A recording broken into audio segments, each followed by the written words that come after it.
অগ্নিগর্ভ প্রতিবেশী দেশ নেপাল তড়িঘড়ি শিলিগুড়ি সফরে রাজ্যপাল।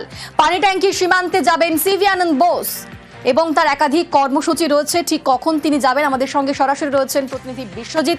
বিশ্বজিৎ, রাজ্যপাল কখন যাবেন এবং তার কিরকম পরিকল্পনা, কি কর্মসূচি তার রয়েছে? একেবারে উদ্বুদ্ধ এই নেপাল পরিস্থিতির মধ্যেই কিন্তু দেখা যাচ্ছে তড়িঘড়ি সীমান্তে আসছেন রাজ্যপাল সিভি আনন্দ বোস।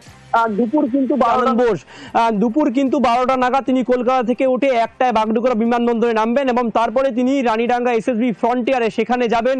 সেখানে আলোচনা করার পর একেবারে তিনি সীমান্তে আসবেন কার্যত 2টো থেকে 3টের মধ্যেই। সীমান্তে কি ধরনের পরিবেশ, কতটা নজরদারি আটোসাটো করা হয়েছে বা কি রকম ব্যবস্থা নেওয়া হচ্ছে সীমান্তে যাতে আজ কোনোভাবে ভারতের মধ্যে প্রবেশ করতে না পারে সেই দিকে কিন্তু তিনি খোঁজ খবর নেবেন। তোমাকে জানিয়ে রাখি, গতকালই কিন্তু মুখ্যমন্ত্রী এই বাগডোগরা বিমানবন্দরে এসে ইতিমধ্যে তিনি কিন্তু উত্তরকন্যায় রয়েছেন এবং তিনি শান্তির বাতাবরণ তিনি কিন্তু ইতিমধ্যে কথা বলেছেন। আর সেই পরিস্থিতি দেখা গেছে রাজ্যপালের এই উত্তরবঙ্গ সফর এবং সীমান্তে সফর তা কিন্তু অত্যন্ত তাৎপর্যপূর্ণ এবং তা নিয়ে কিন্তু ইতিমধ্যে প্রশাসনিক কর্তারাও কিন্তু জোরসোর নিরাপত্তা শুরু করে দিয়েছেন। এসএসবি দপ্তরে কিন্তু বাড়তি নিরাপত্তা, বাড়তি ফোর্স রাখা হয়েছে। অন্যদিকে পুলিশের পক্ষ থেকেও কিন্তু যে নাকা চেকিং তাও কিন্তু চালানো হচ্ছে।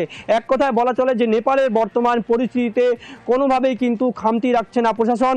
আর সেই প্রশাসনিক দেখেছি আমরা যে এই মুহূর্তে উত্তরবঙ্গ সফরে রয়েছেন মুখ্যমন্ত্রী মমতা বন্দ্যোপাধ্যায় এবং গতকাল রাতেই তিনি উত্তর কন্যায় যান এবং সীমান্তে শান্তি রক্ষার বার্তা দিয়েছেন মুখ্যমন্ত্রী Mamata Bandyopadhyay.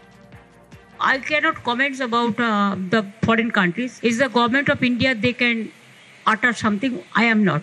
But they are the neighboring country. We love Nepal, we love Sri Lanka, we love Bangladesh, we love all the bordering state. আমার রিকোয়েস্ট থাকবে শিলিগুড়ি, কালিম্পং, আমাদের বিস্তীর্ণ অঞ্চল বর্ডার আছে, সবাইকে পিস মেনটেন করতে, যাতে কেউ কোনো প্রবলেমে জড়িয়ে না পড়ে। তারা তাদেরটা ঠিক করুক। প্রতিবেশী ভালো থাকলে, পাড়াপড়শি ভালো থাকলে আমরা সবাই ভালো থাকি। শান্তি থাক, সবাই ভালো থাক।